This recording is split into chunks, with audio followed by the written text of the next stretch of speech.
7 months into the job, you've battled a global pandemic, racial tensions, a malware attack, if those other two things were not enough. So I just want to start by asking, how are you doing?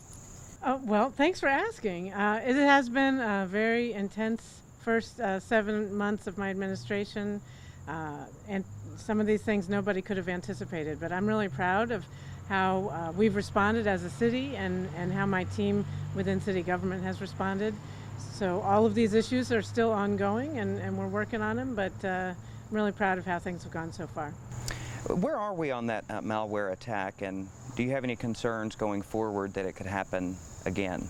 I think our IS team has handled it really well. We never had to stop doing business as a city, and we always had our public safety operations up and running. So things are now running really smoothly, even more so, and we're prepared to make sure those sorts of things don't happen again. And on to public safety. So body cameras, they're coming. Yep, I signed the contract last week. I know they were delayed a bit by the pandemic. Yes, everything's been slowed down somewhat due to the pandemic, but we're moving forward with body cameras. Council's supported it all along. It was one of the first actions I took as mayor, is to move forward with that, and they should start being on officers in the field in early fall. So that's all but a done deal. They've got to get here and get installed, but something else that's ongoing, that review of KPD's Code of Conduct. How are all those talks going, and have you learned anything about our local policies so far? Yeah, well, one thing I've learned is that we have a really strong police department that is really keeping up with all of the best practices. When we already have made some modifications, when the 8 Can't Wait movement suggested some best practices, I looked at that with Chief Thomas, and we were already doing almost all of them. Some of them were not in writing, so we added those in writing. For example, the duty to report, and also we did make some substantive changes, as for example, banning anything to do with someone in their neck and chokehold. So that's already been changed, but the conversation continues because we want to make sure that our police are always doing the best thing, that we have the policies right, and that we implement the policies effectively too. So we're having ongoing conversations with the community and with council and with our police department. Kincannon calling recent downward trends in new COVID-19 cases encouraging. So I think wearing the masks, I'm really pleased that the Board of Health adopted a mask mandate.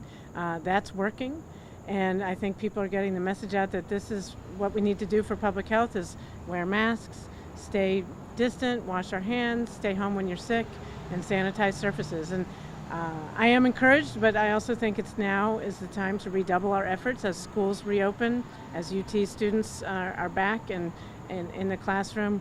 We need to just stay the course. A lot of these policies are dependent on the state or on the County Board of Health. Your hands are tied on a lot of these issues. You can't mandate things you may want to see in place. What do you see as your role in all of this as mayor of the city? Well, as mayor of the city, I represent the interest of everybody in Knoxville.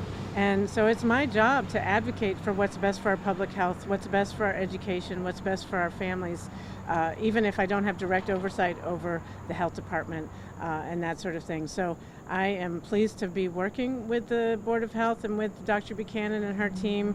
We support them in every way we can, and I'm pleased that they're following the science and trying to take the politics out of this and making sure that we just do what's right for our community.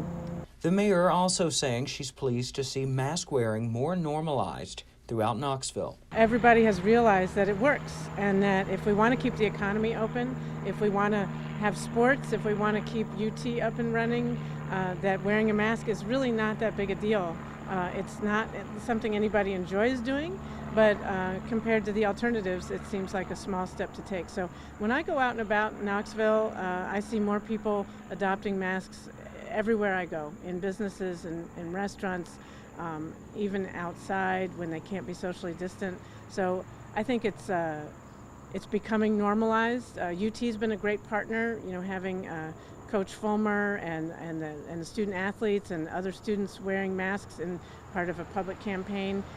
It's good to see everybody doing it, not just elected officials. So I am pleased that I helped start the trend of normalizing it, and and I think now it's a community-wide expectation. Bar closures, that was something you advocated for. The Board of Health ultimately opted to put in a curfew. Do you think that goes far enough? Are you pleased with that?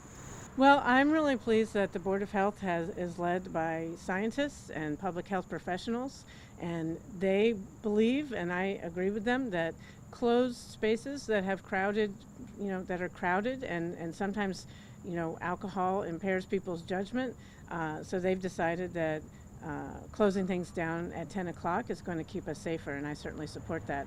And I'm really glad that I wrote a letter on behalf of the people of Knoxville to ask them to do that, because especially with UT students coming back, we have 30,000 additional people out and about in our city, and I want to make sure they are safe, and if UT goes well and if Knox County schools can open safely, that's good for our whole community. Your administration has invested more than $15 million in new affordable housing and millions in maintaining existing affordable housing. I spoke recently with some staff in your community development office. How has the pandemic made the already affordable housing problem worse? Well, a lot of people have lost incomes. They've lost jobs, or sometimes their hours have gone down. So there's been more concerns about evictions, about people being able to make their mortgage payments.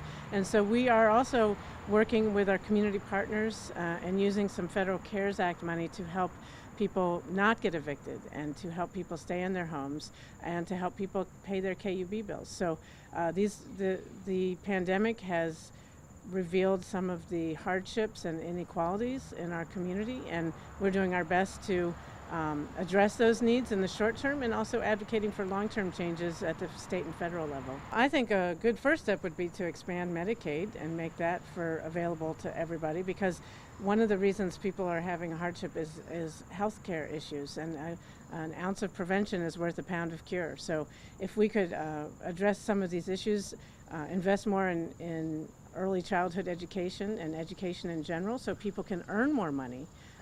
If you can earn more money, then you can afford more housing.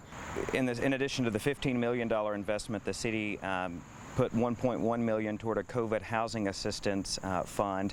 How has that helped, and is the city planning to do more? Yes, it has helped. It's helped people stay in their homes. People who are getting eviction notices now have an opportunity to apply for and get help from this fund to avoid getting kicked out of their homes, avoid having to become homeless. So we have some additional funds coming through the federal government that we're going to also apply in the same exact way to help people bridge that gap until they can maybe get new jobs, or trained to try a new career, or just adjust to the hardships that COVID has placed upon us. So yeah, it's working, but the needs are significant and growing. Kincannon acknowledging the city will take a hit now that we know Neyland Stadium will not be at capacity this fall. Yeah, when 100,000 people come to Knoxville to come to UT football games, it's a huge positive benefit for our economy. There's no doubt about it. But all the economists and public health experts say the number one way to help our economy recover from the pandemic is to address the pandemic and get the virus under control, and then our economy can be stronger. So it's really, really important that we deal with the pandemic as a top priority, and then, deal with the economic consequences. But the quicker we control the virus isn't going to control itself. So the more we can do to control the virus, the better for our economy, even if it's some short-term pain. But I am a UT football fan. I'm a season ticket holder and have been for almost 20 years. And like the rest of the community, I hope that we can move forward on that front in a safe way. Speaking of sports, the mayor remaining open to Randy Boyd's idea of bringing baseball back downtown.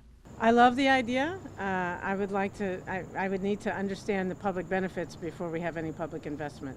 So we need to study that. I know it's a really popular in concept with many people, but I also know that it's my duty as mayor of Knoxville to be fiscally responsible and to make sure that we're doing something that's an investment that's going to have benefits to the community. And we invest in all kinds of things that, parks and greenways and other things that you know, the return on investment is good health and quality of life and making Knoxville a great place to live. So I am very open to the idea. I appreciate Randy Boyd's work on this and look forward to discussing it in greater detail. Before we wrapped up, I asked the mayor to weigh in on the Democratic National Convention and the party's ticket in November. I'm all in for Biden-Harris. I'm super excited. It's been a very uplifting week. I think a lot of people are ready for their leadership, and you know, we the people is an ongoing process, and how we have a more perfect union. And I think they're the right leaders for the next 4 years.